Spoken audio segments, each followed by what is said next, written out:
साथियों नमस्कार, मेरा नाम है पवन कुमार। आपका स्वागत है इस कार्यक्रम में। हमारे साथ इंदु चौधरी जी हैं जो परिचय की मोहताज नहीं है, मगर एक शख्स ऐसा है जो कहीं ना कहीं पूरा सहयोग कर रहे हैं, महेंद्र प्रताप सिंह। सर स्वागत है आपका। जय भीम जय भीम। सर पहला सवाल आपसे, इंदु जी को लगातार लोग पूछ रहे हैं और एक बड़ा सहयोग आप कर रहे हैं, तो कैसे देखते हैं इस चीज को कि महिलाओं को आगे कर रहे हैं, आप आगे नहीं आ रहे? महिलाओं को आगे करना, बाबा साहब ने कहा था जिस समाज की प्रगति महिलाएं करती हैं तो समाज तरक्की करता है। तो उसी हिसाब से देखते हुए जैसे बहन जी लीड कर रहे हैं, तुम चाह रहे हैं जैसे मैडम ठीक है, आपने एक पॉजिटिव बात कही। लोग एक नेगेटिव बात कहते हैं, अरे यार वो आपकी वाइफ आगे बढ़ रही है, तुम यहीं रह जा रहे हो। तमाम लोग ऐसे बयान देते, उस पर क्या? जैसे अगर अलग अलग देखेंगे तो बात अलग अलग होगी। हम एक ही बात देखते हैं, बहन जी आगे बढ़ रही है, मैडम आगे बढ़ रही है। अच्छा, मगर लोगों के विचार से कोई मतलब गलत थिंकिंग नहीं है? कोई फर्क नहीं पड़ता। अच्छा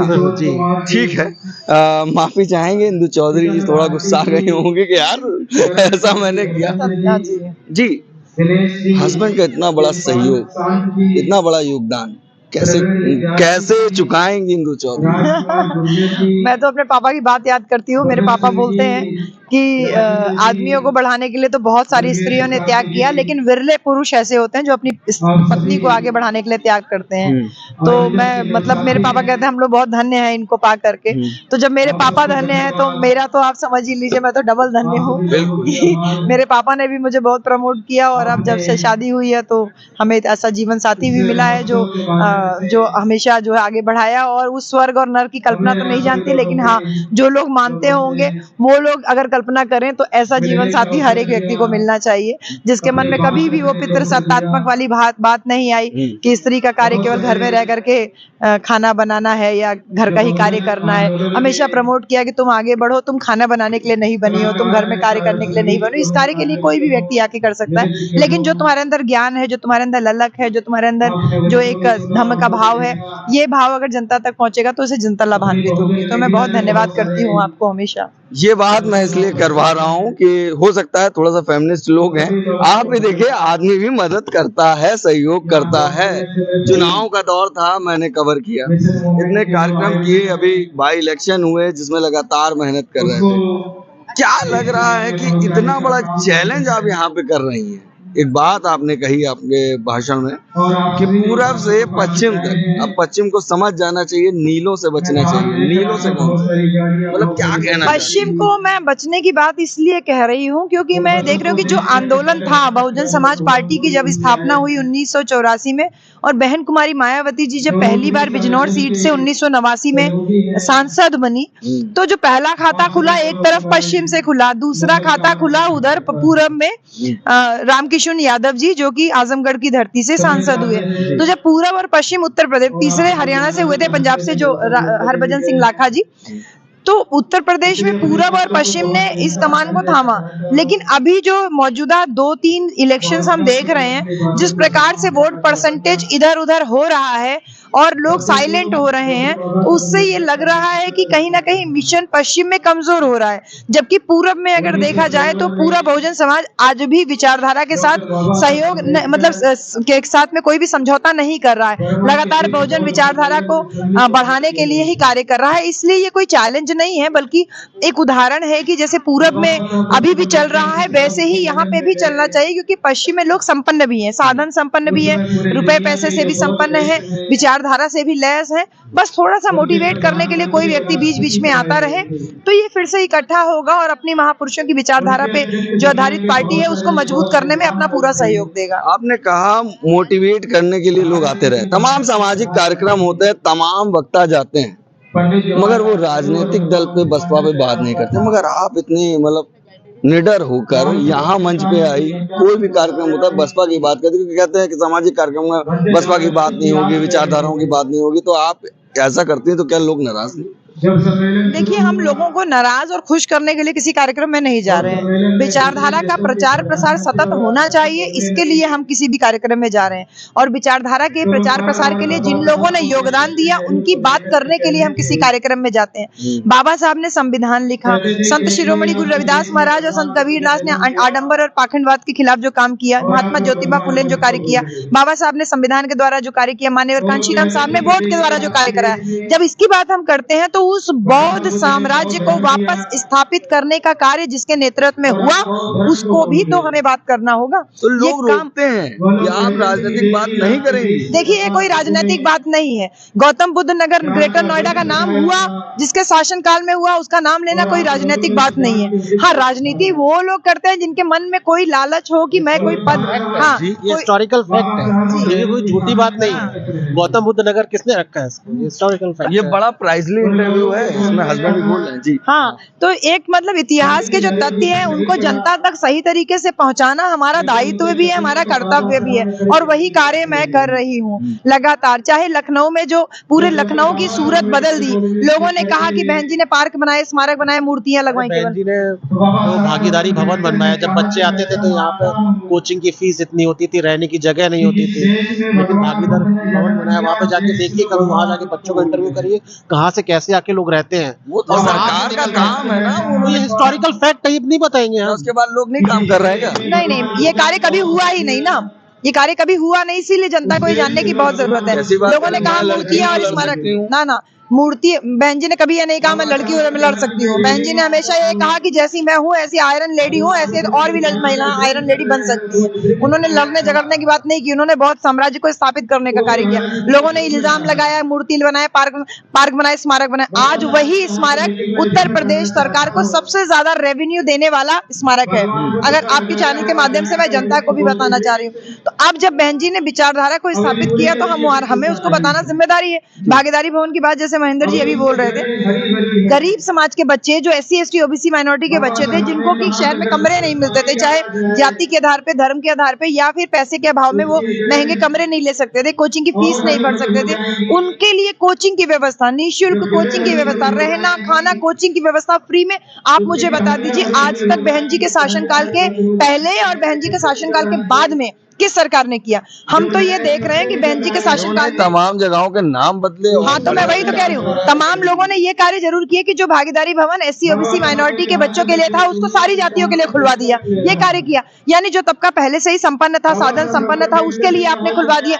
जो पार्क, स्मारक, बहुजन महापुरुषों की विचारधारा को स्थापित करने के लिए स्मारक बनाए गए, उनको शादियों में किराए के लिए दे दिया। आपके पास लखनऊ में सारे लॉन्स खत्म हो गए थे, आपने बौद्ध विहार, शांति, हमारे बुद्ध विहार को आपने शादियों में किराए के लिए दे दिया। वहाँ पे लोग खाना गिरा रहे, जूठन गिरा रहे, तेल मसाला गिरा रहे। हमारी बौद्ध विरासत को नष्ट करने का तमाम तरीके से कार्य किया गया। बाबा साहब डॉक्टर अंबेडकर स्मारक के साथ की जो जमीन थी, जो बाबा साहब हरित पार्क के नाम से था, उस पार्क का नाम चेंज करके जनेश्वर मिश्रा पार्क करने का कार्य किया। ऐसे तमाम कार्य किए। जैसे संभल नगर का नाम था भीमनगर, आपको भीमनगर से, यानी बाबा साहब के नाम से इतनी चिड़, भीमनगर, और बहुत संविधान की आप प्रतियां ले लेके आप संसद में नौटंकी कर रहे हैं। माफी चाहूंगा, एक व्यक्ति है, उन्होंने ऑफ द माइक मुझसे ये बात कही, क्या सब बाबा साहब के ही नाम से होगा और कोई व्यक्ति नहीं है क्या? उनके नाम से नहीं हो सकता? तो केवल बाबा साहब के नाम से थोड़ी है। पंचशील नगर हापुड़ का नाम किया, ज्योतिबा फुले नगर अमरोहा का नाम किया था, कासगंज नाम माननीय कांशीराम साहब किया था। और नहीं, मैं जनेश्वर मिश्रा की बात, स्पेशली मैं पार्क की बात इसलिए कर रही हूँ क्योंकि पार्क का नाम चेंज करके आपने दूसरे पार्क, अरे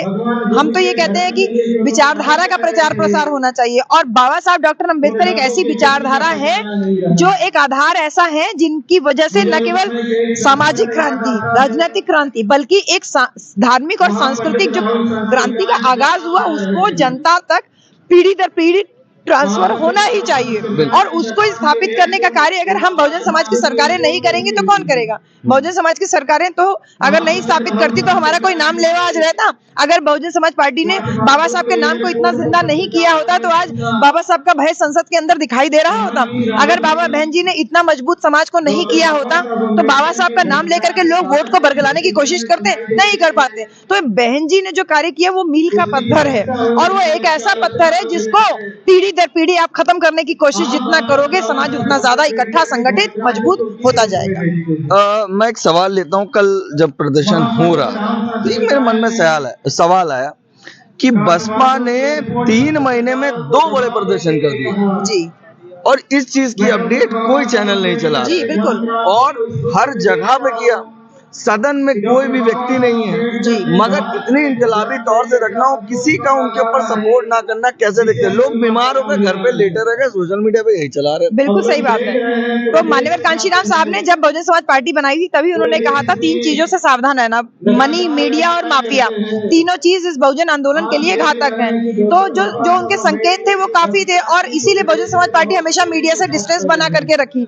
लेकिन आज जो मीडिया का जो सूचना क्रांति का दौर चल रहा है इसमें फिर अगर हम बहुत मुखर होकर बोलते हैं तो मीडिया तोड़ मरोड़ के खबरें चला रहा है। बहन जी के स्टेटमेंट्स को तमाम एआई इंस्ट्रूमेंट्स के द्वारा बार बार काट के कटिंग करके और वो चुनाव के दौरान हम देखते हैं कि तमाम तरीके से चलाने की कोशिश करता है कि कोई राष्ट्रपति बना रहा है, कोई बी टीम बना रहा है, ऐसे तमाम बातें चलती रहती है। तो जो 2-3 महीने के अंदर जो 2 बड़े आंदोलन हुए ये कोई एक दिन का कार्य नहीं है। बहुजन समाज पार्टी संघर्षों की पार्टी है, संघर्षों की पार्टी है। आज बहन जी को ये बात समझ में आ रही है कि शासन बहन जी को ही नहीं बल्कि बहुजन समाज को समझ में आ रही है कि बहुजन समाज पार्टी थी तो हमारे हक अधिकार सुरक्षित थे।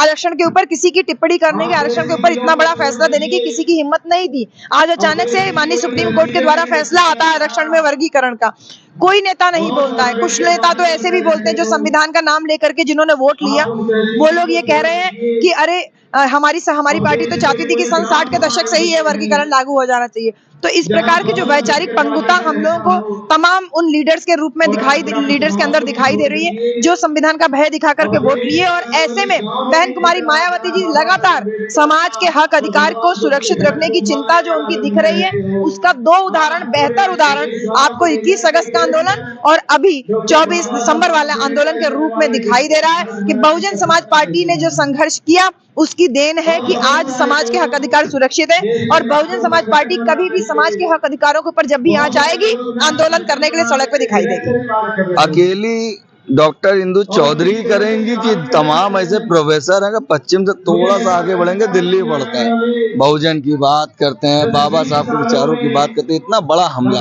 और ये पहला हमला नहीं है। मैं आपको बता दूं अम्बेडकर पार्क में बाबा साहब की फोटो नीचे, नेताओं की फोटो ऊपर लगा दी तो वहाँ के लोग बिगड़ गए। उन्होंने कहा कि ये चीज हम बर्दाश्त नहीं करेंगे, वो होर्डिंग फाड़ दी। तो ये विचारधारा लगा। तो बाकी प्रोफेसर शांत रहे, एक बार ये बात नहीं बोले कि हाँ ये सही प्रदर्शन हो रहा है। बसपा की मूवमेंट की बात करते थे कि रोड पे आए, अब जब मैदान में आए तो वो लोग साथ में, इसको कैसे देखते हैं? मैं तो यही देखती हूँ कि आज बहुत सारे प्रोफेसर जो है वो बहुजन आइडियोलॉजी को फॉलो कर रहे हैं, अपना चैनल्स भी बना करके बोल रहे हैं। लेकिन जब चुनाव आता है, हाँ, जब संविधान की बात कर रहे हैं, ठीक है, और बाबा साहब के नाम से भी चैनल चला रहे हैं, लेकिन जब चुनाव आता है तो पता चलता है अपनी जाति के नेताओं के साथ हेलीकॉप्टर में घूम रहे हैं, ऐसा भी देखने को मिलता है। तो ये साफ तौर पे पता चल रहा है कि ये बहुजन आइडियोलॉजी की बात केवल बहुजन समाज के बीच में कर सकते हैं, लेकिन जब उनको अपनी जाति के लोगों के बीच में जाके वो बात करने की बारी आती है तो वो कहीं अगल बगल झांकते हुए, क्योंकि उनके अंदर हिम्मत नहीं है। उत्तर प्रदेश की बात करें तो उत्तर प्रदेश में तमाम कुर्मी जाति के नेता तैयार हैं, बहुत सारे मौर्य तैयार हैं, पटेल तैयार हैं, यादव तैयार हैं, ऐसे तमाम वक्ता और नेता तैयार हो रखे हैं। यहाँ पत्रकार भी वक्ता होते जा रहे हैं, नेता बनते चले जा रहे हैं। तो ऐसे तमाम देखने को उदाहरण मिल रहा है। लेकिन जब इनके घरों में जाइए, इनकी शादियों में जाइए तो इनकी सारी समझ में आ जाता है कि ये बाबा साहब और बहुजन आइडियोलॉजी को फॉलो नहीं कर रहे हैं। ये मंच पे बात तो कर रहे हैं, हाँ अत्याचार हो रहा है, अत्याचार हो रहा है, अत्याचार हो रहा है, और जब ये वक्ता है तो बोलेंगे सामाजिक न्याय की बात करेंगे, लेकिन जब ये श्रोता होते हैं तो बोलते हैं अच्छा अत्याचार हुआ था, अच्छा ऐसा भी हुआ था, अच्छा हमको तो पता ही नहीं, क्योंकि इनको इनका एहसास ही नहीं है कि इनके साथ में अत्याचार हुआ, क्योंकि इन्हें हमेशा सवर्णों के साथ में रहने का अवसर मिला, उनके घर के भीतर जाने का अवसर मिला। इन्हें इस बात का एहसास ही नहीं है कि जो ये कार्य कर रहे थे वो मजदूरी थी, इनके साथ में वो शोषित वंचित वर्ग वाला कार्य कराया जा रहा था। आज जब बाबा साहब की वजह से हक अधिकार मिल गया तो हमारे समाज, बहुजन समाज में जो चेतना मान्यवर कांशीराम साहब और बहन कुमारी मायावती जी के वजह से आई, उसको ये थोड़ा एक तरीके से क्या हाईजैक करने की कोशिश कर रहे हैं। लेकिन समाज भी जागरूक हो गया और ऐसे लोगों से सावधान भी बहुत है।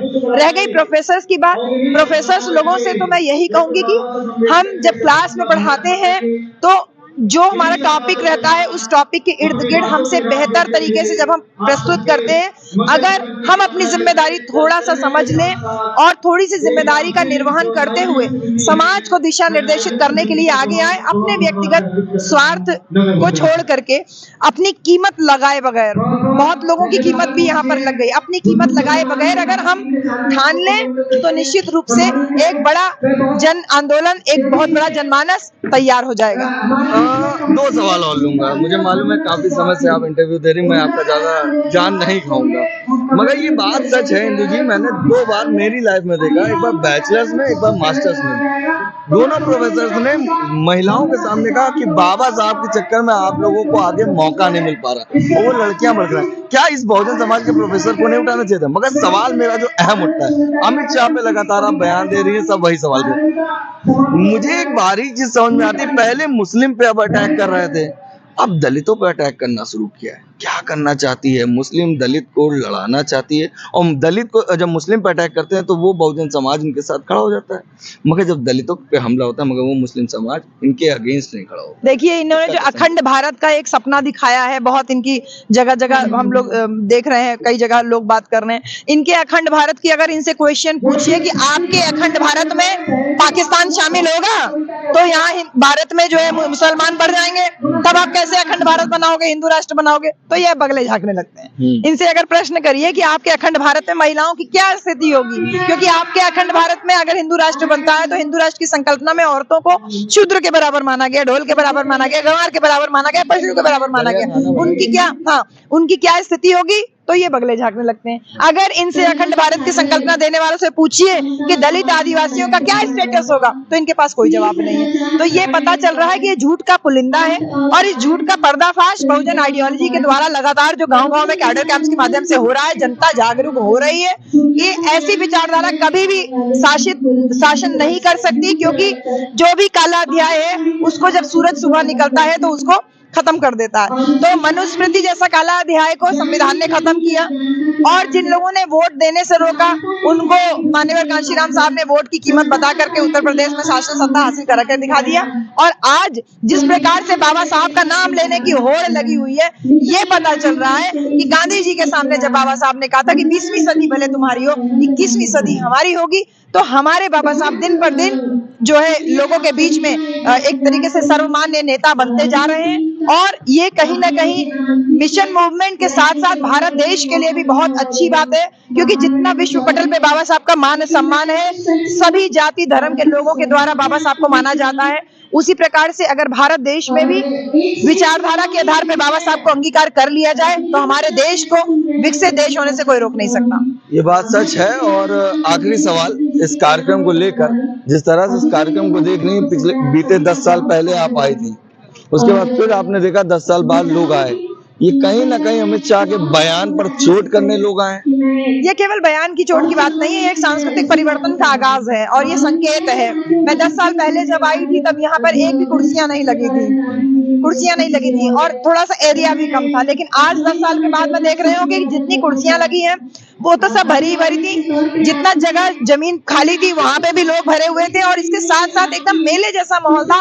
लोग पूरा आ रहे हैं, जा रहे हैं, स्टॉल्स पे भीड़ लगी है, पीछे खाने वाला चल रहा है वहां भीड़ लगी है, लोग तमाम जो इन्होंने किनारे किनारे जो बैनर्स लगा रखे उसके सामने खड़े होकर फोटोज खिंचा रहे हैं। तो एक बहुत बड़े परिवर्तन का ये संकेत है, जिसको आप ये कह सकते हैं कि अभी आपने जो टिप्पणी की बात की है, ये इस टिप्पणी पे ये कह सकते हैं कि उस टिप्पणी की जो नाराजगी है और उस नाराजगी की बानगी कल जो भारत पूरा जो एक विरोध प्रदर्शन पूरे भारत देश में देखने को मिला, वो प्रदर्शन का एक रूप आज आपको इस बहुत महोत्सव में जो उमड़ी हुई लाखों की संख्या में भीड़ थी वो दिखे, और आगे भी होगा, और आगे भी ये लगातार होता रहेगा, क्योंकि ये लड़ाई है।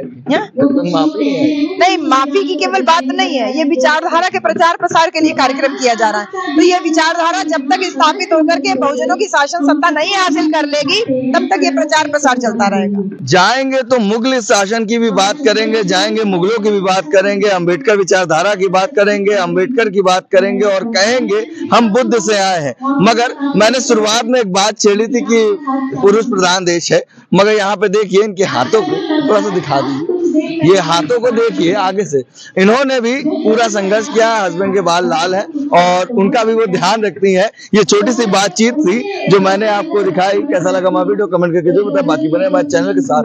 धन्यवाद। और चैनल को बहुत बहुत धन्यवाद। चैनल को सब्सक्राइब कीजिए, लाइक कीजिए, राजपथ लाइव को लगातार सहयोग करिए। राजपथ लाइव बहुजन समाज की सही खबरें, राजपथ भारत समाज को सही दिशा दे रहा है, सही खबरें पहुंचा रहा है, ग्राउंड रिपोर्ट कर रहा है। आपके सहयोग से ये चैनल चल रहा है। मैं तो